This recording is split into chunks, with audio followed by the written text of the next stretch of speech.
I'm Dr. Deepesh Prajapati. I finished my MDS from Manipal in 2013, and since then I'm practicing exclusive pediatric dentistry in my town, which is Jaipur. I boast being the first exclusive pediatric dentist of Rajasthan, and that's my passion, and that keeps me going on. So, welcome to the webinar, and I'm so sorry with the overdose of webinars which are going on these days.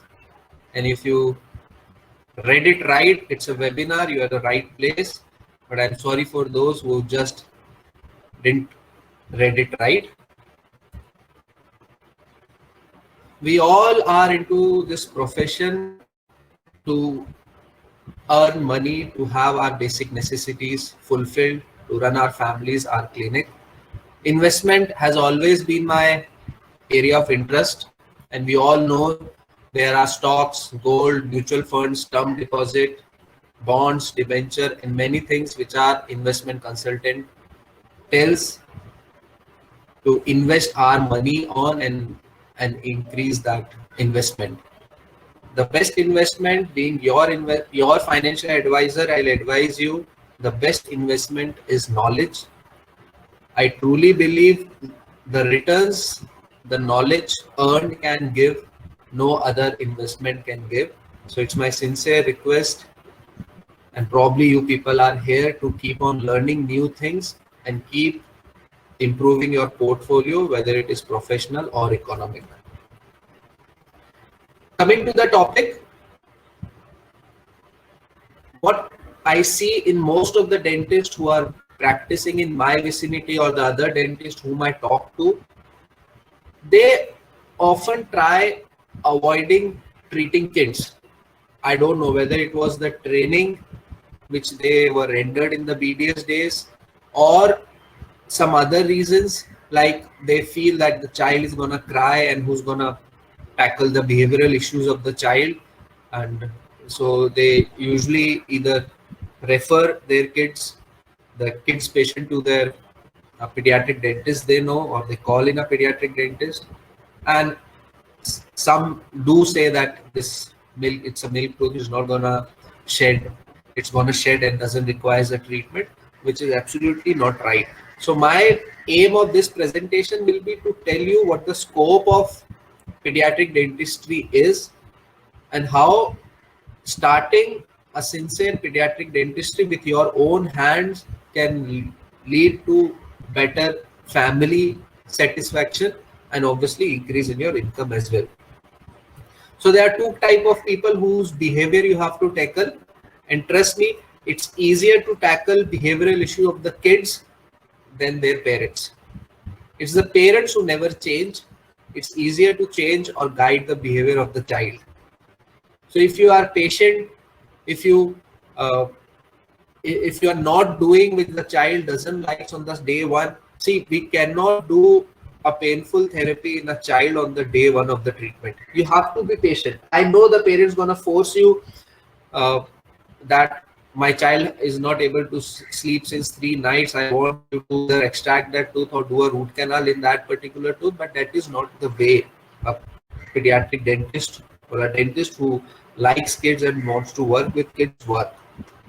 Even if the child is not sleeping since 3 days, I am damn sure they are not giving the painkillers at the right time. They have not started the right medicines at the right time, and they are not following the dosage. Once I take a detailed history, I come to know that they are not following what the medicines were told. And in my 9 years of practice, I actually don't remember even a single case whose pain control was not there with the medicines. So there always we can buy time and delay the painful treatment later on. See, a child cannot start running from day one of his life. He has to first start learning walking with support, then walks, and then eventually starts running. So same way happens with kids dental treatment as well. You cannot start a painful dental treatment on day one. So my advice will be, and if a kid has a root canal in his teeth, it's almost impossible that he doesn't has other teeth in his mouth which doesn't require treatment. It could be a fluoride varnish, it could be something. I mean, If the child has a root canal, he doesn't know how to brush. Teach him how to brush. Teach his parents how to brush for him, in the day and the night. So first appointment, keep it simple. Don't cause develop that bond, and I mean, you don't need to read books to understand how to manage a behavior of the child. Parents, my advice is give them a long appointment, discuss with them, send the child out. I always discuss treatment plans by sending the child into the play area of my clinic. Never discuss treatment in front of the child, how big, how small the child is. A 2-year-old child won't understand but won't let you talk to his parents. And a 4, 5-year, 6-year-old kids will pick words like injection, shots, daant nikalna hai, root canal, and all those things. So it's my rule, I never ever discuss treatment plan with parents with the kid in the same operatory. If the kid is accompanied by single parent, I send them back. I tell them leave the kid at home, come back, then I'll explain you the treatment plan. I will not discuss the treatment plan in front of the kid. You have to be stubborn with, I mean, don't give away to the parents' wish. Parents want to visit least number of time. They don't want general anesthesia also, and they want the best possible treatment. Doesn't work that way. You have to make the parents understand that how the kids and the adult dentistry is different. Then few of us might be not confident that our fillings don't stay. I'll be talking a little bit about the recent guidelines about the fillings, talk about what materials to be used, which to be treated, how, and I hope once you go and read the suggested readings, you will also get confidence how to do fillings. I mean, the same principles don't apply. The same principles of adult dentistry don't apply to pediatric dentistry. We all have read about the anatomical differences between the teeth, the histological differences between permanent and primary teeth. So you have to read things to deliver confident pediatric dental work in your kid's patient. Few of my friends feel that if I give half an hour to the child and if I give same half an hour to the parent of the child, my income will be more if I treat adults. Yes, for initially 2-3 appointments, I agree that might be the case. But trust me, once you have made the child cooperative, the family will be super happy with you and you actually charge more. I mean, to fill a milk tooth, you have to charge more than filling a permanent tooth. You have to make the parents understand. Okay, and so with time, once the child has become cooperative, I mean, I have never felt that I should have been into a general dentistry, into zirconia crowns, into implants to earn more. Once the child is cooperative, your time to income ratio becomes much more favorable, even better than adult dentistry. Kids are always fun. I mean, I love treating kids. They at the end of the treatment, most of them become friends and are eager to come back again. I'll share my tips how I try developing a rapport with my cutie pies, and with a dentist in every corner of the road these days, you have to have a unique selling proposition of your clinic. I mean, if you keep turning away the kids patient, or I would say, if you are not delivering a predictable treatment in the small mouth, your family won't be confident, and the same confidence will be seen in your when you do the parents' work also. Many mothers, parents, they come and tell me, Doc Saab, if you can treat my kid, you can definitely treat me also. I'm a super sensitive patient. I don't like these and that, but I have to, you know, I have to reject their request that I don't treat adults, ma'am. I don't do treatment of adult dentistry, and they actually force me because they feel that if I can make their child confident, comfortable on the dental chair, definitely they will be comfortable. But this is, I tell them, ma'am, you just missed the bus. You crossed the age 18, and I don't treat adults. So it's an easy USP that that dentist treats kids well, go there and things like that. It helps in your family dentistry also. As I said, you charge well. I mean, it's your time, and once the child become cooperative, your fees doesn't changes. First day, if I am able to do one filling, I charge X amount in half an hour. Fourth appointment, I'll do 5 fillings in the same time, and my charges will be 5x.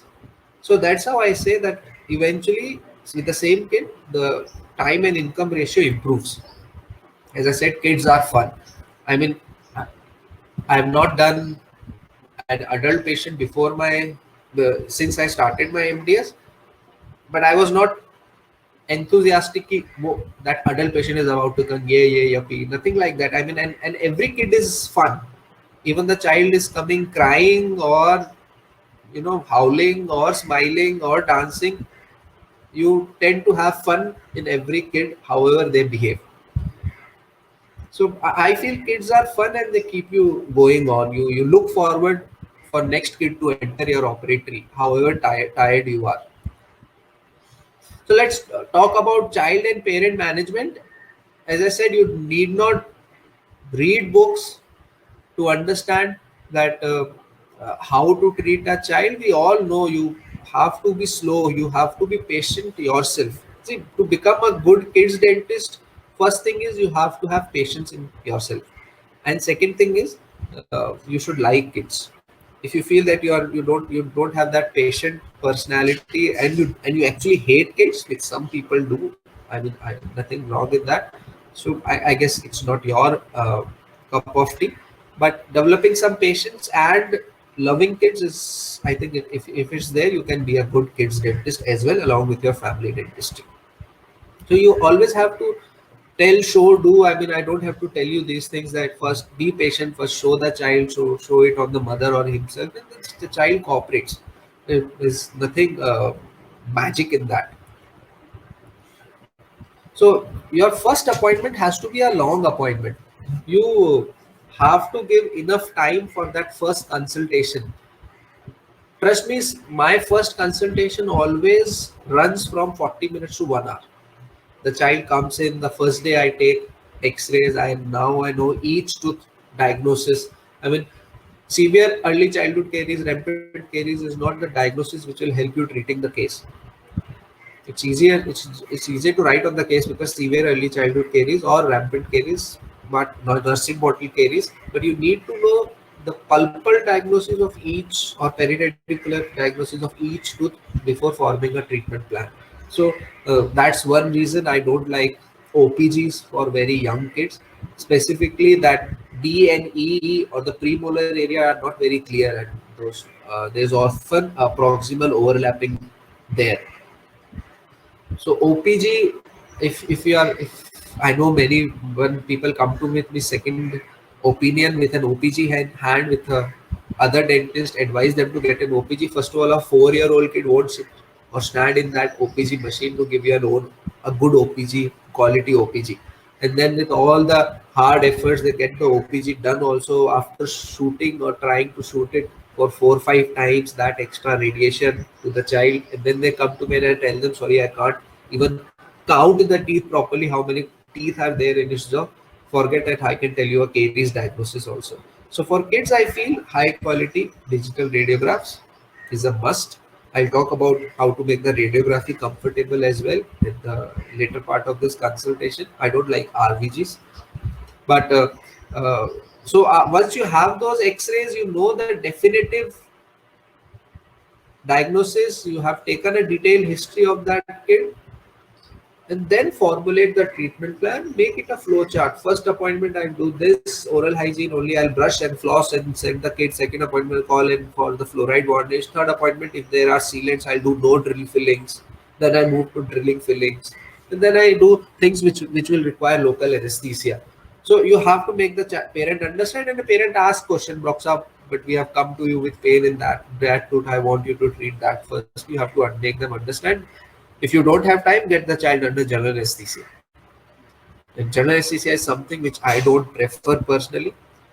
So in the same thing, the parents pick that the dentist is not very pro GA, so let's not do GA, and every kid gets managed. I mean, if the child understands and doesn't has too many of painful procedures, I mean, not like he requires 5-6 tooth extractions, and so you also feel that you prefer GAs for them. But trust me, uh, I hardly do GS. Being an exclusive pediatric dentist, I hardly do one GA in a month.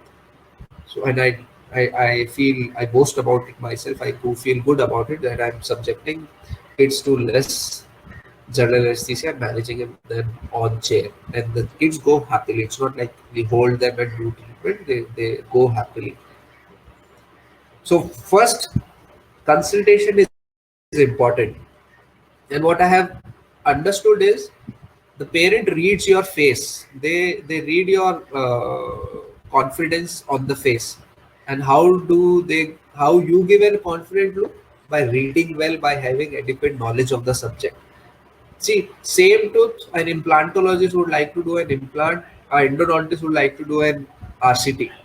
And it all depends on his practice, on his confidence on the face, that with what confidence does he explains that treatment plan to the patient. The same way happens with the pediatric kids also. People ask me, how do you manage to treat so many of milk teeth which are about to shed? So it's not easy, but I believe that because I'm into milk tooth dentistry, baby teeth dentistry, I keep reading that stuff. I have now it's into I'm into 10th year of, including my PG days, I'm into 10th year of exclusive pediatric dentistry. The parents pick that thing and they agree to things. And my other general practitioner friends or other specialty friends, they feel amazed that how you are able to convert so many full mouth cases. See, every kid is a full mouth case. As I said, you will hardly find any kid who has just one tooth caries. It doesn't happen. And same thing is with adults. I mean, there will be hardly a adult patient who has only one tooth which has problem. They obviously have other teeth which are, but that particular tooth in very rare instances, of this is a trauma or something, or a hypoplasia in a one particular tooth. The every patient is a full mouth case. It's just that you have to counsel them accordingly, and I counsel them the same way. And now my OPD to actual treatment conversion is improving. I mean, before that it was, I would say I used to lose 5 to 6 patients out of 10. Now my conversion ratio has become 70% plus. I mean, still 2 3 parents don't understand, and I don't feel bad about losing them also, because you should also feel comfortable. You should be able to work how you feel. I mean, if you are doing a treatment which a parent you won't feel good about it, and it will add to the frustration. So I don't really feel bad if I lose such parents who don't even understand my point of view even after a long consultation. As I said, after first consultation, I always let them go home and then come back, decide. I send them, I have a small YouTube channel. I send them YouTube videos. I send them materials to read on WhatsApp. Thanks to easy digital marketing these days, I tell them, go research yourself. And I've never found Google giving me, I mean, not helping me out. I send them links what to read, I send them videos what to see, and they research that particular thing, and they always come back. One more thing, the record keeping. First appointment, as I said, first appointment is all about X-rays and photographs. I feel hardly any child so uncooperative that they even don't allow me uh, photographs and X-rays on the first visit. So usually my protocol is first visit photographs and X-rays, and I should put them on the screen and show them. I mean, see, these many calcareous, these many, this is near root canal, this is a almost root canal, and things like that. And once you have the record, I mean, they will be amazed that you were able to take pictures of such a young kid, and that too such good pictures. They will often ask, can we have these pictures, and send them. Go, let them show to their every family has a family dentist these days.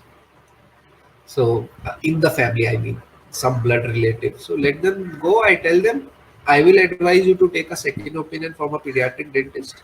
No point taking a consultation for your heart problem with an orthopedician. So same way I tell them, if you want to take a second, third, fourth opinion, you go to this website, find a kids dentist near you and take a second opinion.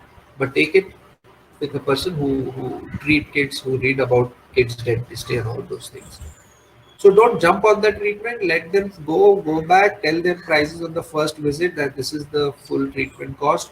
This is the estimate you will be charged, and let them call and come back and take an appointment.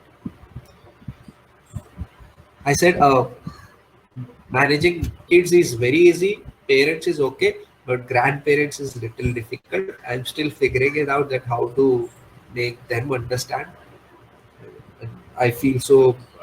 I mean, proud of my prosthodontist friends or who are into complete dentures, that how they are able to satisfy the the elder generation, or the eldest most generation of our country. Hats off to you. So I usually feel a problem conveying my things to grandparents, so I prefer only immediate, the parents to come and for the counseling session, not the grandparents. So let's talk about what to do when. See, this X-ray I have purposely put. One thing I want to tell you is, now can you can see there is a lesion in the second primary molar. There is a lesion in the first primary molar. 2 years, 2.5 years back, I had put this X-ray on an international Facebook group of pediatric dentist, and I just wanted to know that what do people internationally feel about treating such lesions. And trust me, it was, if you can go back, I can share link with that chat later on with you. Around 200 comments were there, and I got all options from no treatment till extraction. Can you believe there was one doctor who was advocating no treatment for both the teeth, and then there was few doctors who were advising extractions also. So it's not just your fault that you are at a crossroads of deciding what filling, what material, what treatment to be done in a milk teeth. There are even pediatric dentists who differ in opinion. Through this presentation, I will tell you what I feel should be done and how you can train yourself for filling such teeth. One more thing I want to tell you about this X-rays. Now this X-ray, obviously such caries are not visible to the naked eye. What you can see through the naked eye is probably from the top. If the marginal ridge is intact, you cannot see such proximal caries. And these caries are developed because the parents are not flossing. And trust me, my 70% of work which I do in milk teeth is because of not flossing.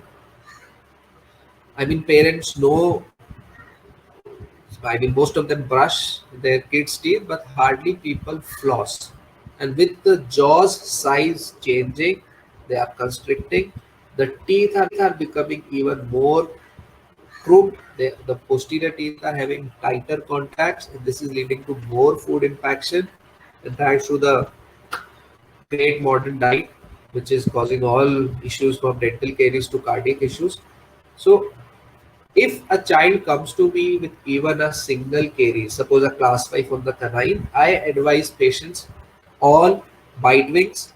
If the child is little big, we'll cooperate with bite wings, or if the child is little small, I'll take long cone or a paralleling cone IOPS, periapical radiographs like these. And I want to tell them that there might be cavities which are not seen to the naked eye, and they might be there on the hidden side. And I take all 4 quadrants X-rays and show them. And now see this cavity. 3 months. If this patient after 3 months will come to me and said, "Doctor, we got it with that particular to treat it to you. Didn't told that it's a cavity down there." See 3 months. Now after 3 months, I'm telling you, in 3 months, what can happen is this cavity can involve the nerve of the tooth, and this marginal ridge will break.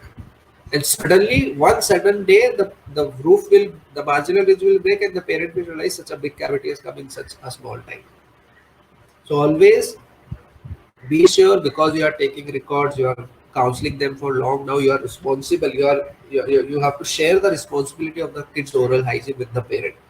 If the parent is doing what you are telling them, it's your responsibility. That the child should not have at least painful dentistry for rest of his life. So I'll advise taking all those X-rays and seeing these such cavities, and start telling kids along with brushing. Start telling parents to start flossing for their kids as well, to prevent such proximal decay. So I'll be sharing few guidelines. I'll be sharing few recent papers with you, which I want you to go through, read them, and then take an informed decision, evidence-based decision, and what has to be done in which tooth. Now, Coming to various pulp therapies like indirect pulp capping, pulpotomy, pulpectomy, or extraction. As I said, this particular tooth, one wanted to do no treatment, other wanted to do a pulpectomy. So I just want you to I want things to be simplified for you. I'll be sharing few guidelines and I'll be highlighting those keywords which I want you to take notice of. I'm not going to explain you how to do an IPT, how to do a pulpotomy. See, discussing a pulpectomy itself is a full day topic. Discussing IPT is a similar topic. So because of 1 hour time constraint, I cannot discuss each treatment, but I'll tell you, I'll try explaining what treatment to be done in which particular tool. So starting with indirect pulp therapy. See, AAPD, American Association of Pediatric Dentistry, is like Bible for pediatric dentists all over the world. So whenever you are confused anything, suppose you got a patient with natal tooth, just Google natal tooth guidelines AAPD. So you'll get the recent guidelines given by AAPD or natal, neonatal, or whatever you are feeling confused about. Whatever is given in that AAPD guideline, don't get confused. Whatever senior dentist next to you is telling, what your HOD is telling, just follow what the AAPD guidelines have to say. And let's see what AAPD guidelines have to say for indirect pulp therapy. Indirect pulp therapy is when you don't expose the pulp and you just want to cover it, fearing that if I excavate more, I will land up into the pulp chamber. So you do indirect pulp therapies in that. And as indication, it says it is done when the deepest carious dentin is not removed to avoid a pulp exposure. See, this is a deliberate step of not removing the deepest carious dentin, because you feel if I remove this last chunk, it will lead to pulp exposure, and the child is showing no sign of pain or showing sign and symptoms of reversible pulpitis. And so in such cases, and obviously there is no abscess and no periapical things. So take a good quality X-ray, have a good checkup, you look for those gum boils, and if you feel that it is not hurt, it is a silent tooth with no radiographic clinical pathology seen except the cavity. So do IPTs. I mean, do not try to clean the teeth fully till you see that all that black thing going on. See, in my BDS days, it was taught that remove infected dentin. And the recent guidelines is you even don't remove the infected dentin. I'll share you illustration with you. But remember, IPT is done when you knowingly do not expose the pulp while excavating the caries. Pulpotomy is something which I don't really do more often.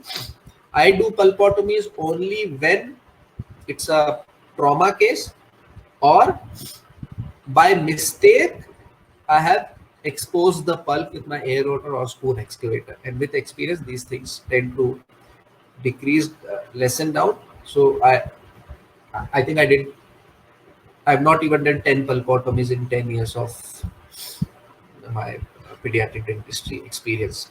So what does AAPD guideline says is indicated when caries removal results in pulp exposure in a primary teeth.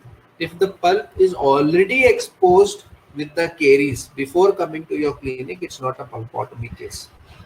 Do pulpotomy when you expose the pulp when you are trying to remove the caries with a normal pulp or reversible pulpitis or after a traumatic pulp exposure. So if you follow the guidelines, even the pulpotomy procedure is gonna be a very rare thing for you. IPTs I do day in and day out. Pulpotomy, see, periapical radiograph, the cavity is just approaching the pulp but not into the pulp space, no periapical, no pain history, or if only sensitivity is there, I will decide prior only that I'm not gonna expose the pulp and tell parents I'm doing IPT whose side effect is the child can have pain, swelling very next day after 6 months or after 2 years. Why I'm doing this? Because I don't want to give local anesthesia to the child. Whether I do pulpotomy or pulpectomy, he will have to open his mouth wide. I have to put rubber dam, give a shot, and it will be more expensive. So no parents tells me no, you do pulpectomy. Everyone wants an easier and obviously a cheaper treatment for their kid. But just have this in writing that you have told them that this tooth might go for a root canal extraction later on, and that is clearly written on my treatment plan, which is signed by the parent. 2 years down the line, they won't remember, but thing in paper will be there. Whatever treatment plan you are giving to the parent, one copy you should have with you and one copy with the parent. So along with, it's just not pictures as a record keeping. You have to keep your consent forms, treatment plans, everything very safe. Coming to stainless steel crowns, I mean, no, this is probably one of the first few investments you have to do once you start taking pediatric dentistry seriously. I mean, they are the most predictable thing, I guess, in dentistry. I mean, कुछ भी fail हो जाए, ये fail नहीं होगा. This doesn't fail. Okay, if you choose the right tooth. I mean, I have saved teeth with just 2 mm of supragingival tooth structure, all gone, you know, all crown gone because of hypoplasia, and still the milk teeth are staying. Other dentists wanted to do GA, pulpectomy. I said, I don't see any pulp exposure. I don't see any pain. I don't see any radiographic change. Let's try just a crown on this, and they have stayed beautifully. So what does AAPD recommendation says for stainless steel crown is, it is given in high risk patients. Trust me, every kid is a high risk patient. Because as I said, the kid will change, the parent will not change. And for maintaining the oral hygiene and getting the risk down for the child, the parent has to change their habits. They have to give more time to the kid, more take care what the child is eating and how they are brushing and flossing. There are some parents, doctor flossing to nahi hogi, I can't floss. I said, then you will be my guest for long, sir. So what does AAPD say? It is done in high risk teeth, extensive decay, large lesions or multiple surface lesions. There is no point attempting composite or GIC in a multiple surface lesion. Just put a crown. I mean, it's easier. If you read up, I'm not written in this presentation, but if you are carrying some paper pen, I want you to write something called as Hall's technique, HALL. So read about this Hall's technique. This is, I mean, it's like a magic. You have to just put the stainless steel crown and it stays. And strong consideration when the child goes into general anesthesia, you have to do very predictive dental treatment when you're taking a child for general anesthesia. And I mean, no point doing a treatment which fails after 3 months. And in 3 months, the child doesn't grows enough that you can take the non-GA case, make it into a GA case, make it to a non-GA case with your behavior guidance technique. So that's what it's about, stainless steel crowns. See, and it sheds. I mean, this premolar is coming out, this D is there, and D is there, and the crown part is there in the natural crown part is there in the stainless steel crown. So, kuch bhi ho jaye, this doesn't fail. So that's what I have noticed if given well. Now, there are many confusion that whether composite has to be done or GIC. They are basically two materials. We all know composite and GIC. In kids, GIC is my favorite. I don't much believe in composites because whatever you do, they do show polymerization shrinkage, and then the child comes with secondary caries later on. And plus, composite needs your respect. I mean, you have to maintain the best possible isolation, which small kids won't give you or let you isolate the teeth well. So that's my personal opinion, which I'm sharing with you. I don't like composites in kids. My composite practice is only restricted to trauma cases, permanent teeth, front teeth trauma cases, building up those crowns, or maybe small class 5s or canines or something like that. That's it. Otherwise, I don't do much of composites. So what does AAPD recommends for composites is, do where you can obtain moisture control. Young kids don't let you do all those steps of etching, bonding agent, and then curing. And they are basically contraindication. And then large multiple surface restorations. Multiple surface, put a crown. And the last thing is, when maintenance is considered unlikely, when you have that first consultation with the parents and they come for 2-3 appointments, you understand, seeing the oral hygiene of the kid, that how much effort the parent is putting in. And trust me, they often disappoint me. So when I know that this composite filling is not going to get maintained well, again, it's better to put the other material, which is my favorite, called as GIC. So this is What APD says, overall, there is a growing body of evidence finds a high viscosity GIC a valuable alternative for primary teeth and single surface cavities in permanent teeth. My wife does adult dentistry. Now, even I have started telling her for your single surface, just a class 1 cavity, use these GICs. And by GIC, I mean not that powder liquid thing. I mean, composite has very high ego issues. The composite wants very much isolation from your composite expects isolation from you. What thing GIC expects is give GIC a good mixing. And we have all seen that we keep on buying extra liquid GIC bottles. Why? Because we are not mixing the initially bought powder liquid in the right ratio. So I have shifted to capsule GICs, and it's not a big investment. You can start capsulated GIC in hardly 15,000-16,000 rupees, and it will start giving you more predictable restorations. I mean, again, talking about USP, parent will ask you why you are charging more. Just show them the amalgamator, show them the capsule. Is your previous dentist using a capsulated GIC? Mostly they will not be using it if they are cheaper than you. So tell them that's why I charge. And make them understand, everyone understand that hand mixed and a machine mixed cement is totally different. So try moving to capsulated GICs. This will give you much more better results and are quick. And if you feel that per capsule the cost will increase, just increase maybe 100 to 150 rupees or to already what you are charging to the kid. Suppose if you are charging 1,000 rupees for a milk tooth filling, start charging 1,200 rupees. It doesn't make much difference, and you can cover the capsule cost in that. So this is the problem with composite. See, this was composite done by some other dentist. After 1.5 years, the parent comes to me with a big periapical lesion.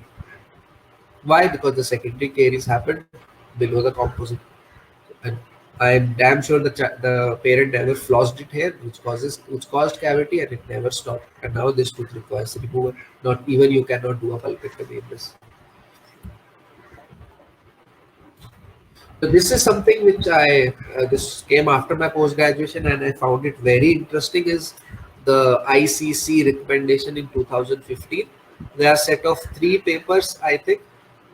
And I've just made a gist of it and wanted to share with you what these guidelines says. It says the complete caries removal is no longer recommended. I already told you, initially we were taught remove the affected dentine. No, sorry, leave the affected dentine, remove the infected dentine. Now the thing is you need to just remove that much cavities that you have enough depth for your material to stay. If you are confident that this much depth my GIC will stay, just do it that much and fill it up. Do not go and removing those full cavity, full infected dentine, and forget about touching hard dentine, which is affected dentine. This way you will do much less invasive dental treatment in kids, less your pulpotomies, your pulpectomies will go down. Do not try to remove all the infected. This is my own experience and also supported by these guidelines. Where you have to remove all the caries is just the periphery. The filling material should rest on the sound enamel. You cannot expect a cavitated margin and that to stay, because that cavitated margin is going to fracture and it will lead to secondary caries. So periphery should be clean. Floor you can leave the cavities. Carious tissue towards pulp can be left after excavating enough to have satisfactory bulk. As I said, in the bulk you should remove as much as you are confident that this much bulk of the filling material is enough. And remember the basic thing, I mean, dental caries is caused by wrong diet and bad brushing. And what is more important of these two is bad diet. I mean, you have to understand that 200 year, leave about 200, the last previous generation where our parents have grown up, they didn't had much milk tooth issues. Forget about grandparents generation. That's what it makes it difficult to make the grandparents especially understand that why these days milk tooth specialists are there in the market and why does people need milk tooth specialists, because they don't understand the things they were eating and they are feeding their grandson and grandchild are totally different. So you have to improve on the this eating part and then move to brushing. I mean, you can brush it well. We all know the Stephens curve, that how long it causes cavities, and then the saliva only overcomes the pH and then demineralization and remineralization cycle. So my always advice, first advice to parents is first watch the diet, then come to brushing. Third, and by brushing I mean brushing and flossing. And third role is my dentist role. The first two roles are parent dependent, diet, brushing. Third is my important role. If the upper two are not done well, I can't help you. Sorry, sir. And people talk so much about fluoride and all those things. See, my mentor, Dr. Meenakshi, famously said in webinar I attended few days back, dental caries is not a fluoride deficient disease. So don't concentrate on the fluoride, concentrate on the diet. Fermentable carbohydrates, how much the child is having sugar, how much biscuit, chocolate, toffee, chips, the things which are sticking on his or her teeth, and then how well they are getting brushed. After becoming a father, I have understood this. My child, if he has an Oreo biscuit, even immediately I try to brush that Oreo biscuit off, I cannot remove it from the occlusal surfaces. I mean, I literally have to take a metal instrument to scrap it off. That's how badly a Oreo biscuit sticks to the teeth. So, the only evidence-based reason why removal is carried out today is to create sufficiently large surface to bond or depth, and thus optimize the longevity of the restoration. Do not try removing all the carious tissue. That's if this one thing young dentist can take home from this webinar, my job is done. Do not remove the full caries, just remove as much as you feel the is enough for your restoration to stay. Remember, this is for teeth with no pathology or reversible pulpitis. You cannot apply same principles on teeth which require extractions or a pulpectomy. So this is, if you go through those ICC guidelines, you will find this easy flow chart. Tooth suitable for retention, primary and permanent teeth, depending on the lesion depth, they are suggesting what treatment has to be done. I want you to download those ICC guidelines and see what they want to say. And this probably you can stick it initially in your operatories and have a quick reference and decide that what things best you can do for the child parent. This is that article, managing carious lesion, consider recommendation carious tissue removal. You probably have a screenshot and keep it safe with you. So this is one of my mentors whom I met after my post graduation. She is, I mean, pioneer in clinical pediatric dentistry. She's Dr. Meenakshi Kher. I want everyone you to follow her on Instagram, YouTube, Facebook. Find her, follow her. I mean, she is generous enough to share her experience with me, and she recently came out with this book. If you are even want to treat 10% of your patient at kids, my advice will be go buy this book and read it. I mean, it's expensive, 6,000-7,000 rupees, but trust me, what this book can teach you, no conference, no webinars, no CDs will teach you. Invest in this book. This is a very small book, but every line is so important. Read that line thrice and make it a point that you apply in your. I mean, I wish I had this book when I was young and less experienced pediatric dentist. It would have helped me immensely. What things I'm sharing it today is I've learned it from my own failures, and then I'm passing it on with you. And this ma'am came out with this book, I mean, last year only.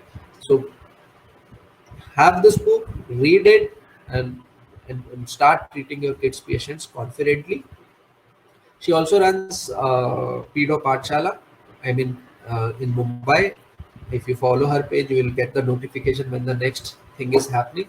Again, highly recommended, even for pediatric dentists or people who are not MDS and pediatric dentists. Go attend these two-day workshop and start treating your kids the best way and the best evidence-based way.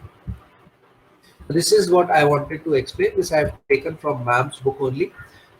the same book which I just spoke. See, if you talk about if you talk about moderately deep carious lesion, there are 3 layers, and you don't remove the hard part. In moderately deep, you just remove the soft or the firm part with a smooth excavator. The main dilemma is when you treat a deep carious lesion, which has almost everything soft and hardly very thin layers of hard and firm dentin, you have to remove only that much that you require an adequate depth to fill that tooth. Do not remove the whole soft tissue. You should be sure that there is some RDT there and no periapical lesions down there, no history of pain. See, taking a pain history from kid is again dicey. What happens is there are few kids who will have a sensitivity pain for 1 second, but they will keep on crying for whole night. So that adds to the confusion that the parent, you ask them, was how long did the child had pain? They will say the child cried for 2 hours in the night. So it really becomes difficult. With experience, you have to use your acumen. You have to see what the behavior of the child is and then decide. Parents complaining that the last night the child couldn't sleep. Still, those I have found that these cases were not irreversible pulpitis cases. Okay. There is something called as GICC. Again, if you have a pen, write it down. Glass ionomer caries control. Google it, see what it is. Go find it. What is GICC? Glass ionomer caries control. Buy this book. Coming to another confusion, whether to treat pulp therapy or exo. See, the APD says you have its indication you have to do it with exhibit minimal or no resorption. Now, it doesn't says that resorption of the bone or the root, but I apply it on both. Even if I see even a minute amount of bone resorption, leave about root resorption, even a bone resorption or a root resorption, my first choice of treatment, which I advise parents, is extraction and its space maintenance if required.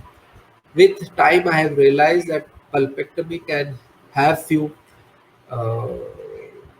side effects, have few complications which get difficult to handle. See, I'm in my kind of practice, as I said, I share the responsibility of the child's well-being. And if 2 years down the line, 3 years down the line, I have to extract the same tooth which I recommended, then pulpectomy, and the parent is coming every 6 months to you, now you are responsible for that second painful appointment. So that's how it has. I have stopped preferring pulpectomies. I prefer more extractions and space maintainers. It's easier to maintain a space maintainer than a pulpectomy tooth. So pulpectomy is all about removing bacteria which you can't see. The X-ray might be looking perfect on the radiogram, but the pain is not stopping. So it's very dicey. You're dealing with histological things which cannot be seen by the eye. So I just share the case. The same. See, this case requires extraction. This is such a big bone loss, and I'm sure there would be a radicular bone loss, radicular loss also. The roots also must have been resolved. See, you can see it clearly now after the pulpectomy I have done. There is an extrusion. There is all resorption down in this root, and see, done obturation. The parents comes after 2 years with buccally erupting premolar. Now I have to remove this tooth, and I can't answer the parents that why I'm doing a second treatment, which is painful for the same tooth which I treated and charged 2 years back. Another example, I put calcium hydroxide, the lesion came down, it reduced in size, then I gave a cap. The parent came after 3 years and the tooth was, the premolar got tilted and I had to remove this tooth. Again, I cannot explain to the parents. So that's why if any resorption is there, prefer extraction. Tell parents my first choice is extraction. Write it down. Even if they want then pulpectomy, do it. But see, whether pulpectomy or extraction, you have to give a shot. For pulpectomy, you have to, the child has to keep the mouth open for long, and extractions are easier, even the space maintenance. So it's easier for the child, it's easier for you also, and you have less things to worry about once you remove the teeth. Sedation, this, as I said, I'm not here to teach you sedation. Which I practice more very often is oral sedation, nitrous oxide. Oh my God, I can talk about nitrous oxide whole day. I am in love with this technique, nitrous oxide inhalation sedation or happy air. And general anesthesia I don't like, but yes, I have to do most of the time for special kids. But before doing any kind of sedation, first of all, except I don't recommend sedations, any kind of sedation in your dental office. I do all the sedations which is there in my hospital setup, especially oral sedation and general anesthesia. And you have to read well, get trained yourself. I mean, see, more medicines you give it to the child, more you are playing with the life of the child. In fact, you know, a child who is less than 30 kg has a higher risk of even local anesthesia toxicity. So even if you are putting a local anesthesia and also giving the sedative drug, it just adds on to the side effect thing. So read well, then only attend. Sadly, there is no official training on sedation in dental sedation in our country, but there are people who are offering, who have experience. They are offering workshops and your support. Meet them, but do not try any level of sedation at your own clinic without proper training. That's my request. Please do not play with your patient's life. नींद का Benadryl पिला के ले आइए, give him a cough syrup and bring him. These all things are risky. Don't do that. And obviously, you don't have to go into the actual sedative drugs as well. Nitrous oxide, as I said, I love this nitrous oxide technique. Every dentist, whether a kid's dentist or an adult dentist, should have a nitrous oxide in their clinic. Go train yourself, read book. I'll advise you another book on this. Go read books and just start thinking that, see, when I was doing my post graduation, I realized that what nitrous oxide potential has, it will be having in my practice, and why India is lacking, which is so common in Western developed countries. I decided I might not be able to buy a second chair, but I'll buy a chair and a nitrous oxide on day one, and then buy a second chair. And that's what exactly happened. I have nitrous oxide in my clinic from day one, and this is again a USP. I mean, you have to do something from the other dentist to charge what you feel like you are worth of. You have to use such things. It removes gag reflex. It reduces your general anesthesia. It reduces other sedations. It's an awesome technique. You should start thinking more about it. Start reading. This lockdown period is a great time. You have books available. Read it, and all not nitrous oxide books are very small. You can finish in 3-4 days. Read it and start thinking on buying a nitrous oxide machine once whenever it's comfortable. So the best teachers always teach from the heart and not only from the books. And I'm lucky to have two teachers in nitrous oxide world. One is this pioneer, Dr. Srinivas Nabidevi sir. He practices in Hyderabad, and his workshop I attended in 2011, I think. And he is the force behind me getting nitrous oxide on day one from 2013. Another great gentleman, Dr. Kunal Gupta. He practices in Gurgaon Child Dental Center. He has recently come out with a book with Springer publication. Again, buy it, go through it. Nitrous oxide is something you will start doing more treatment in less time. The parent will understand you have something extra which is making the child cooperative as well. Your behavior management techniques will go down. You have to speak less to the child. You have to, do those kuchi puchi spool less to the child, less effect of the screen and all those things. Nitrous oxide is immense, and it's more predictable. The catchy situation, it is more predictable in adults than in kids.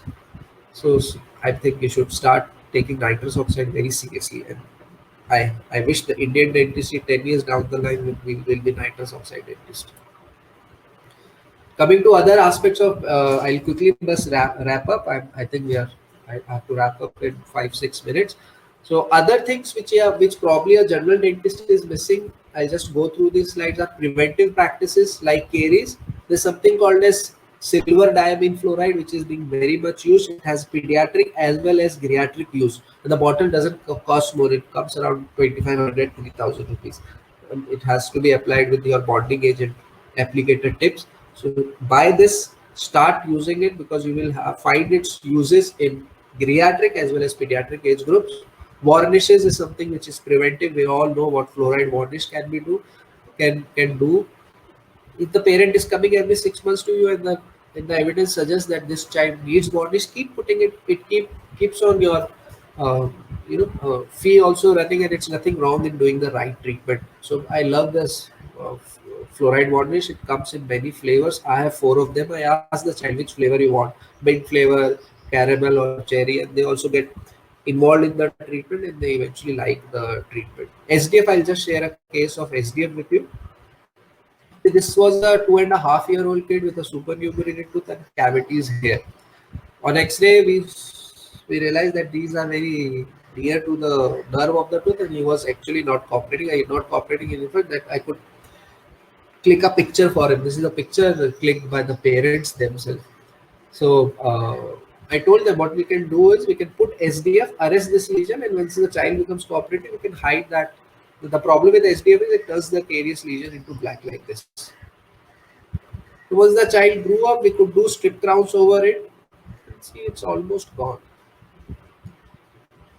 So this is supposed to stay long enough, and the child will be saved from general anesthesia, pain, other expensive and painful things as well. And the child is doing well now. So the only problem with SDF is it will turn the teeth black. It won't turn back. You have to hide it with some material at appropriate age. Again, something to read about SDF. Many articles, review articles, read about SDF, silver diamine fluoride. Another case of SDF, if you can make out, see this kid was 2-year-old. Few dentists, they came to me for the second opinion for a general anesthesia. I said, let's just do SDF on it. We did SDF and then did strip crowns. I can understand there is some breakage with the strip crown, which always happens. But this picture and this pictures are 18 months apart. Now a kid who is almost 3 and the kid who is 4.5 are totally different individuals. The things, lot of things you can do in a 4.5-year-old kid, which you cannot do in a 3-year-old kid. So this SDF helps me buying time and also save the kid from going from general anesthesia. 15 months, not 18 months. So this is how the 15-month follow-up is there. So this things I even used to miss in my PG days. Of lately, I've got interested into sleep pediatric dentistry, and I've started realizing what I was missing. I mean, these casing were just going in front of me. I couldn't notice. Can you notice a crossbite here? This simple thing probably I would have missed when the child came back to me long ago, and I would have told her. I mean, it all depends how much emphasis you give it to the parent for a particular pathology. I would have told she has a crossbite also. We'll treat it later or something like that. But when the child came after 2 years to me, oh my God. So you understood this is my fault. I didn't tell the parents that this could be this child actually has a sleep issue. She is a mouth breather and now she is having a class 3 tendency. What I feel bad about is I should have caught the child at this age group. I mean, waiting for all kind of braces, all kind of crook teeth treatment at age 12 is not an acceptable thing. All malocclusions happens because of a reason. And you have to work on that etiology or reason ASAP. Whether it is a 10-day-old baby or a 2-year-old boy or a 6-year-old girl. You have to work. If you know that there is something wrong in this, you have to start working on it. At least tell parents. You give them videos, give them material to read. Oh, this girl I feel bad about. I mean, I couldn't tell the parents before start breathing exercise. Now she was such a pretty Gujarati girl, and now she's turning. Now she's I think 9, 10, and she's having a class 3 tendency, which was not there when she came to me at this age. Oromyofunctional therapist. I'm telling you, if you get interested into sleep dentistry, oromyofunctional therapist is such a booming career option. You can become a full-time oromyofunctional therapist and earn more than dentist. 5 years down the line, you will have dental sleep clinics. I'm telling you, in metros at least. It's already there in Western countries. In India, you will start seeing dental clinics dedicated to sleep. And pediatric sleep is a super specialty in that, and there is so much of work in it. So this is basically orthodontics, which is beyond braces. And start reading about pediatric sleep, mouth breathing, sleep disordered breathings, and see more number of procedures you do. Obviously, it means that more income you have. Parents get amazed when I tell them that your child is a mouth breather, and when I ask them 5 6 questions, does he bedwets, does he snores, does the saliva drool out, things like that, which typically a sleep disorder breathing child will have. And out of 6, the 4 are yes. They get amazed. Oh my God! Even the pediatrician didn't ask me such questions and didn't notice it. So knowledge is the power, I would say. And knowledge is the best investment. Again, a faulty case of mine. She started, and within 2 years, the child has an open height. I should have noticed it before. So these are the things which, and these things you cannot notice till you have pictures. So again, taking pictures is so important, so that your own pictures are your best teachers.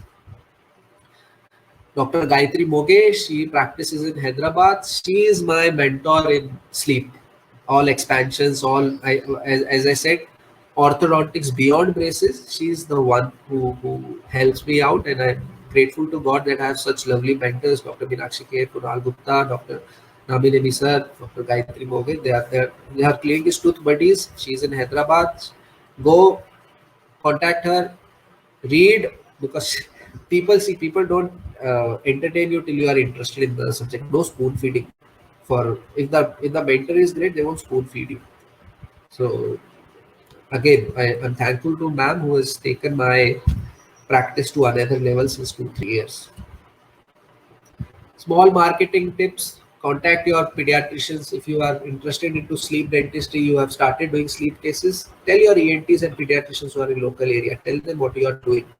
ENTs don't know what is oral screen is, what is a myobrace. Pediatricians don't know. When they tell the parents that adenoids will get corrected on its own at a particular age, they don't know till that age what all permanent side effects it will have.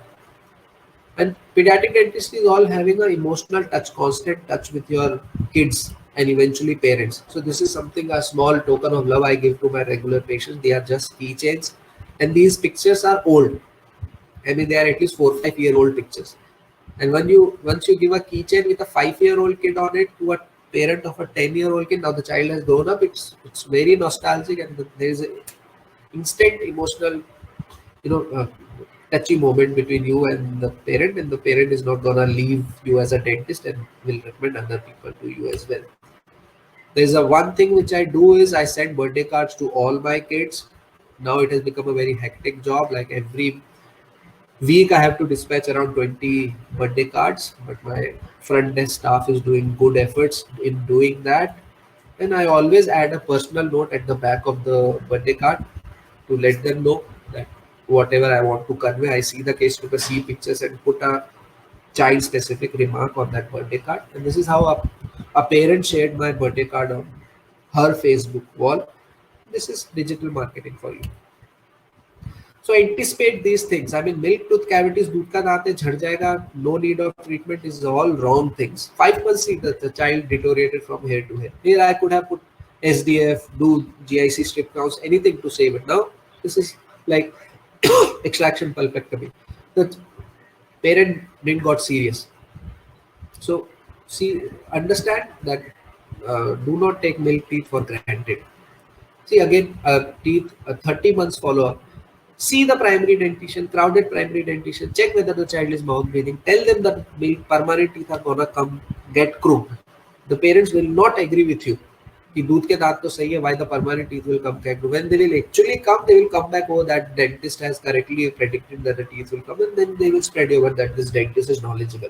And how do you gain knowledge? Is by reading, continuous training, giving it training yourself. Pit and fissure sealants, mouth breathers, tongue ties, subclinical proximal caries I have discussed, developing class 2 cases. Once you, the eyes don't know, the eyes can't see what the mind doesn't know. So you have to feed things in the brain and then start seeing things. I met Dr. Gayatri Moge 2 to 3 years ago, and I was skipping the maxillary expansion cases. I mean, they were going and I was skipping. I didn't know that these cases require expansion. Once I started reading, met her, attended her course, and then I actually started doing a lot of expansions. And I'm helping kids to breathe right and develop their jaws well. You have to, my few suggestions to have few child friendly things is, one is if your this, I always prefer a portable X-ray machine. I just recently used this Nano Ray. I mean, this is so light, and what happens with young kids is you have a wall mountable uh, collimator on the child cheek, and when you are trying tell your assistant to shoot, the child moves like this. And then either you have to hold the child face tight, which becomes uncomfortable for the child, or you have to reshoot it. And what advantage with this portable is, even if the child has moved his or her cheek like this, my assistant knows that he has to change the direction immediately, and you don't have to hold the face of the child tight. Also, the child is also comfortable. See, remember, X-rays are the first thing you do. You can't make the child cry while taking X-rays. So no RVGs, no thick sensors, no holding of the face very tightly and all those things. So that's why I like phosphorus plate systems as well. I'm using two of them. There is one more Rio Scran. The good thing is the sensors are very flexible. You are not scared. What if the child bites on uh, my RVG and it gets spoiled? Even the child bites on it, nothing happens, and it's very cheap to replace the sensors as well. 4,000-5,000 rupees each sensor. So without the fear of spoiling my sensor, I keep taking X-ray. So very small kids, young kid, 2 year old kid whose diagnosis I can't reach without taking an X-ray, and the parents are amazed that the other dentist even didn't dare to take an X-ray, and this doctor has taken such good X-rays. Coming to this, my PG guide, Dr. Rashmi Nayak, I did PG under her. She is the one responsible for my growth and my knowledge these days. I always tell postgraduates in my all talks that if you feel that your post graduation is going good, trust me, your real post graduation is not going good. I mean, there was not a single day I haven't cursed my ma'am that why she is so strict, why she is doing to me. We used to feel like that, wish there were 24, 25 hours in the day so I could sit one more in the library. So after cursing her for 3 years, it's not a single day that I don't thank God to make me her student, and she worked on me really hard to make me a good doctor. And yes, the PG days were difficult, but it's giving me benefit now that the learning process never stops. But I thank God, I thank Dr. Rashmi Naik for being a perfect teacher for me during my PG days. Last slide. Whenever you devise a plan, remember, for adult patient, you can't do a treatment which you have done on your own family member. The same thing applies for child. Devise a treatment plan you would have done on your own child. After becoming a parent, there was a marked shift in my treatment plans. Previously, I used to give very bookish, very idealistic treatment plans. After becoming a father, experiencing that fatherhood, and now I've started giving more realistic treatment plans. So even if you are young, you don't have a child, you must be having niece, nephew in your house. If you are confused, I still do this. If I am confused, I just close my eye, think for 2 seconds, and think, if this was my child, what would I have done? And same thing I tell my parents, the patient's parent. So follow my child principle while devising treatment plan, while deciding whether you are going to treat or you want a pediatric dentist coming into your clinic for treating the same child. If you do well, the God will be behind you and you will have enough of professional benefits. So these are my two things which keep me going: pediatric dentistry and cricket, my small family. And thank you for your patient listening. I couldn't interact with, in fact, I can't see myself whether my hairstyle is fine or how the background is. This is my email ID. You can contact me through this ID, and I am very prompt on mails. I reply within 12 hours. So whenever you have any doubt, do contact me. Visit me when you are in Jaipur. Visit my practice. I will love to host you. Namaskar.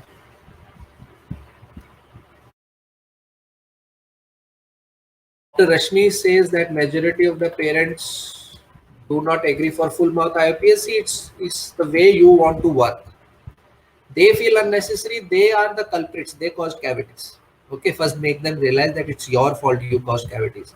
You came to me when the child has pain. Couldn't you see such big cavities? I mean, this is my approach. If they start arguing, see, it's my way of working. I know what I'm doing. I'm doing what I would have done in my child. It's your decision whether you want to get it done.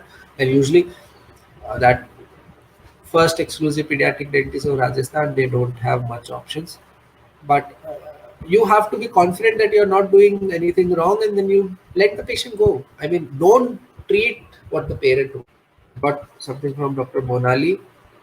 So what's your take on pulpotomy? Is it successful? I think I've already discussed my take on pulpotomy. I'm not a big fan of pulpotomy procedures.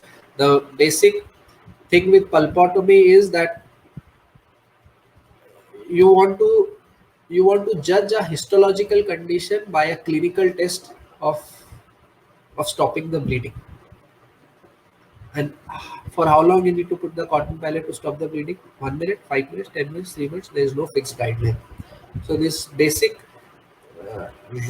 thing which is wrong in pulpotomy is you want to know the histological status of the radicular pulp, which is reversible or irreversible, through a clinical test, which is actually not ideal. And that's how, even if you see, there are not many studies who have high success rate of pulpotomies beyond 2 years. And since I share the responsibility, see, I tell parents, I will not charge treating a tooth again if you're doing what I tell you. Well, first thing is visiting every 6 months. If the parent is coming to me every 6 months, I do not charge to retreat that tooth until there's a trauma or something. So even if I have to extract a pulpectomy treated teeth later on, I have to do it for free. If I have to do a filling 3 months down the line, 3 days down the line after I have filled it, I do it for free. So that is also an extra pressure on me that I have to do more predictable pediatric dentistry so that I don't have to realize, I don't have to repeat the treatment free of cost. How to select a SS crown, Dr. Vinod? It's probably you can contact me personally. I'll tell you, but there are various ways. With experience, you can see that because I tell the assistant that it's a 4 or a 5 size crown. But whenever you start, my advice will be whenever you are serious about pediatric dentistry, you're buying a kit, buy the whole kit. Do not buy only the refill packets, because you never know when your first case or which size it will be. So buy the full kit, and it's not very expensive as well. Dr. Neha wants to know the brand of stainless steel crowns I prefer. I prefer 3M and Ufridi most. And prepare occlusal surface for SS crowns. If the child is cooperating, yes, do it. But even if you don't do it, the occlusions, the beauty of primary to PDL is everything gets settled in 2-3 days. So young kids, 2-year-old, I'm putting a crown with a Hall's technique. I can't obviously put a drill in a child who is who might put his tongue there. I can't isolate retract the tongue well. So if the child is cooperating, do it. If not, that if you do it occlusal reduction, the bite will be immediate. Bite will be much more comfortable. Dr. Harleen wants to know a good book on pediatric dentistry. Go for that Springer publication book by Dr. Minakshi Kher. That should be every pediatric dentist first textbook. Yes, the bonding is never an issue. But if you want to ask me exactly with the infected dentine, probably now I have to go back to research and tell you. But what is there? Their walls are always clean. So you have enough bond strength with the walls. If you are keeping it, the infected dentine is just on the pulp, and even if it doesn't bonds, it's okay. Because the walls bond well, the healthy walls bond well with the GIC. Ideal case for pulpectomy will be actual irreversible pulpitis case with no root resorption or bone resorption. Then you get such cases. Or you have exposed, rarely you have exposed the pulp also. I don't do pulpotomies, then I do pulpectomy only. What kind of face maintenance can we give crown but bridge especially if you can't read crowns? If adjacent teeth, if you broadly classify they are removable and fixed, I always prefer giving a fixed face maintainer. And if you have a crown, giving a crown as a bridge is not the thing, because then you have to. I mean, it's very rare that both the abutments have a crown on the teeth. I mean, 6 is also, if suppose you have extracted C. You have extracted E6 also has a crown and D also has a crown. I've never done such techniques, but yes, I know articles are there who have used these crown and bridges like crowns as space maintainers. You can do it, but remember this crown, this bridge work will hold the jaw and hold the teeth and will prevent the physiological growth movements. Wherever lingual arch, banded loops just hold one teeth and other teeth. It's a cantilever. A banded loop is a cantilever. Doesn't really hampers with the growth of the. So Dr. Neha, my preference will always be a banded loop space maintainer, and if there are multiple losses, a lingual arch or a TPA. Dr. Navneet, space maintainers, sorry the time was not there. I have a YouTube video in details on space maintainers on my channel. You can search on YouTube putting the space maintainer as keyword, and I think third or fourth video will be mine. Go through it, and even if still you have some doubts, you can contact me back. Do you prefer crowns, Dr. Karan? Oh yes. I mean, pulpectomy means crown.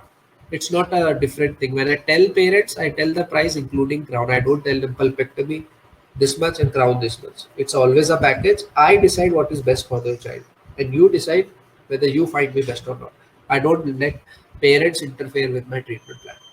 They can choose their dentist. If they have chosen me, it will be my wish what to do. So that's how it.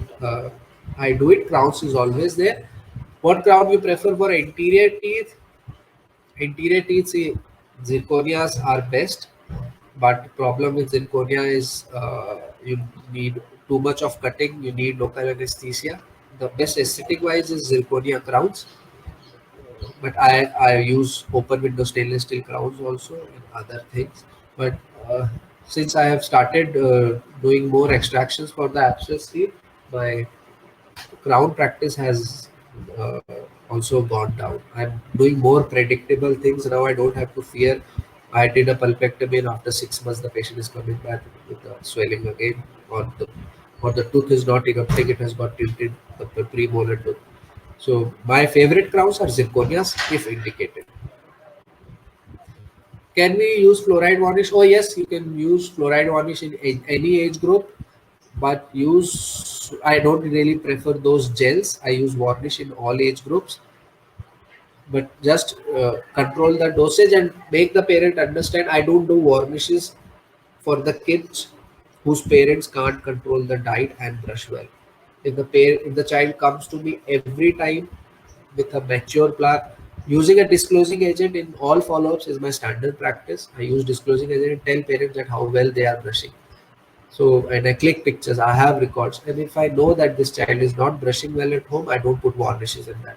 Trust me, as I said, dental caries is not a fluoride deficient disease. So we don't have to break our head much into fluorides, whether toothpaste, fluoride or a varnish.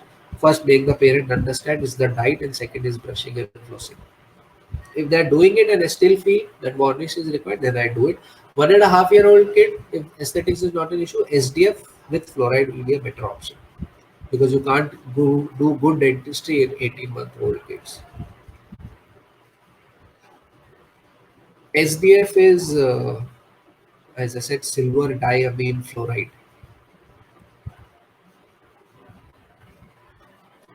Dr. Deepa wants to know fluoridated toothpaste. Yes, if you feel that fluoride will help the child, start it. I mean, but the ppm you have to select carefully, and these 500 ppm fluoride toothpaste are not very well evidence based. It's just that the Indian system doesn't allow people to come out with 1000 ppm kids toothpaste. It is always all the research, all the highest evidence is with 1000 ppm fluoride. So I always advise parents to use a 1000 ppm fluoride containing toothpaste. Dr. Deepa again put a question that how long that patient can use them safely, as long as the caries risk is high. I mean, till you don't change your home habits, I can't change my prescription. Dr. Raj Kishore, start reading about mouth breathing. He wants to know the method to diagnose mouth breathing. Few things you need to see in the face. When the child walks in, you can make out the child is a mouth breather or not. The lower lip is hypotonic, open mouth posture, dark circles below eye, thick nose, allergic child. overjet is more, front tooth caries, only plaque is seen on the upper front teeth. So once you start reading these things, you will understand how to. I mean, every book has a section of reading faces. I take a lecture on sleep disorder breathing. My first one lecture is about reading faces, and you can actually read the face and realize that what's going wrong with the child. Dr. Priyanka, stainless steel crown, it's nothing. You can contact me personally. I'll try helping you out. But a stainless steel crown is probably the easiest job. It's easier than doing a filling. Trust me. Fluorosis, Dr. Brian wants to know, how do you treat fluorosis? Fluorosis is nothing but an environmental hypoplasia, and you treat it upon the degree of it's as I said, as with cavities, it's not the full mouth diagnosis, it's the peculiar tooth diagnosis. So fluorosis also, it's the peculiar tooth diagnosis. How much hypoplasia, what breakage is there, which tooth requires what, and depending on the severity of fluorosis, you can treat each tooth accordingly. Dr. Raj Kishore, what's Rashmadeep's abscess? Leave me an email. I'll share the article with you. The thing is, I started noticing there was an abscess which couldn't be explained in tooth which are about to shed milk teeth. Then I developed an hypothesis. I looked into the literature. Nothing discussed like that was discussed. So I thought, is it something I am noticing? So I had tried publishing it. It got published. I can share with the article with you. You can leave me at the mail. Dr. Sneha wants to know treatment of mouth breathing. It's not easy. It's even not even just your job. You need a lot of specialties around you. You need a therapist, oromyofunctional therapist. You need a ENT doctor, pulmonologist, maybe. So it's not easy. It's a separate. I'm telling you, 5 years down the line, you remember this webinar when just sleep dental clinics will come up in metro cities. Just wait. I'll I'll advise you, be prepared yourself before that happens. Dr. Karan wants to know which calcium hydroxide paste I prefer, which flows towards the apex of the root. I think you are asking calcium hydroxide which is used for pulpectomy. My favorite is Vitapax. Yeah, nothing like Vitapax. Dr. Pritika wants to know, how do you prevent crown ingestion? You prevent crown ingestion by, if you are asking while doing the treatment, if I don't feel confident about that the child will not help me hold the crown even, I usually do it under general anesthesia. And if you are talking about how to prevent crown ingestion, once I have cemented and the child has gone home, by doing a good crown. If you are doubtful that this crown will come out, don't do it.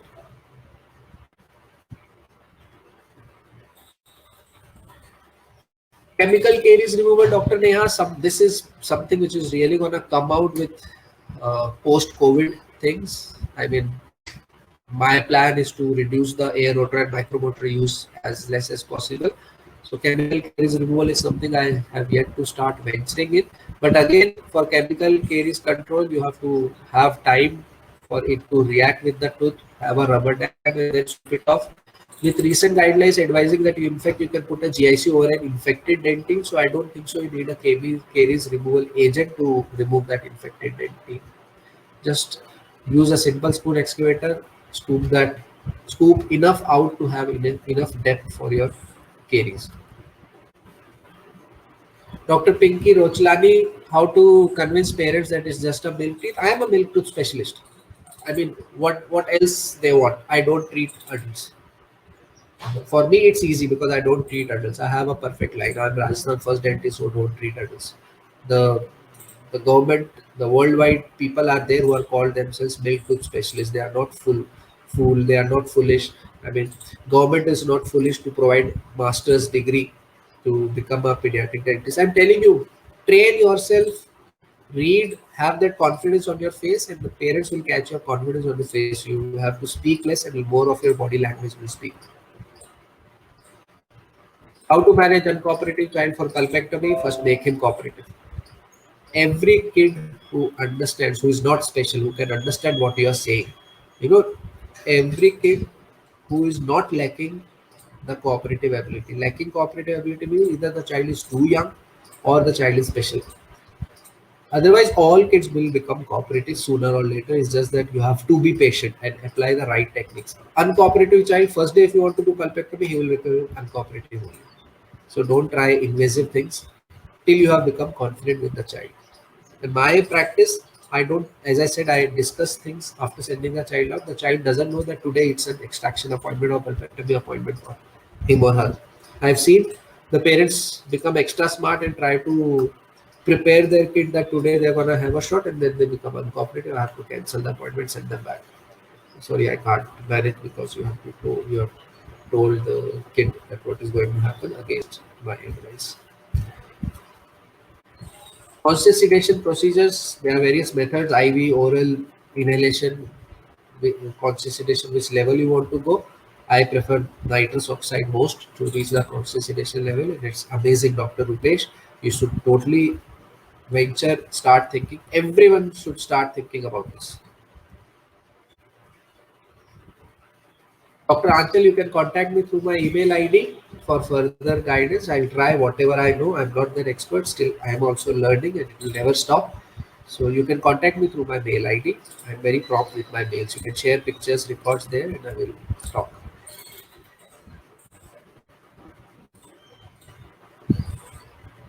What will be your preference other than Pitapisa sealants or fluoride gel? Early caries control. Early caries control, it all depends on parents. My first preference will be diet and oral hygiene. And then comes Pitt and Fisher sealants. As I said, first is diet, parent responsible. Second is oral hygiene, parent is responsible. Third is preventive work, which dentist is responsible, and Pitt and Fisher sealants, that two GIC ones. Composite resin sealants demand lot of isolation in the tooth, which is just erupted in a 6-7 year old, which the distal part of the crown is still flushing with the gum margin. There will always be GCF seeping on the occlusal surface, and you won't be able to do a good resin sealant. So capsule, Fuji 7, GICs are my favorite. Even if they fall off, I repeat it for free. But I don't have to drill, I don't have to etch. And as long as it stays, it gives a lot of fluoride release after getting recharged every day.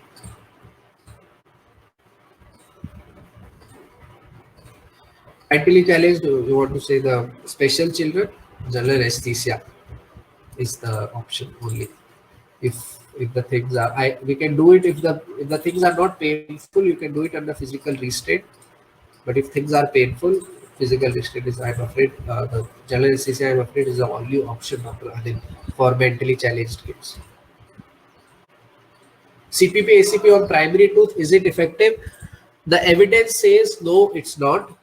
CPP ACP is not very effective as fluoride varnish, but yes, I still include it in my first prescription. I advise them to use a first one tube of CPP application in very high risk patients where I can't do much dentistry and I want to buy time to do predictable pediatric dentistry. As I told, I want to avoid general anesthesia in all my cases. So yes, CPP ACP I do use. I mean, there's no side effect, but the evidence is also not great with CPP ACP. Cervical caries, GIC stays well, doctor. Dr. Kirti, you want to ask cervical caries in primary teeth? The GIC stays well. In fact, in GICs, the light cure GIC, RM GIC capsules are the best. I mean, put it, cure it, done. Otherwise, in other GICs, self-cure GIC, you have to even wait for GIC. And RM GIC, you don't have to do that. So, if maxillary canines, you can do composites as well. It stays. Metallic crowns is stainless steel crowns, doctor. You can go, you can email me. I'll share some literature with you. The first thing is my personal preferences. I'm not selling that book, but I actually want every dentist who is interested in kids dentistry to buy Dr. Meenakshi Ka's book from Springer's publication.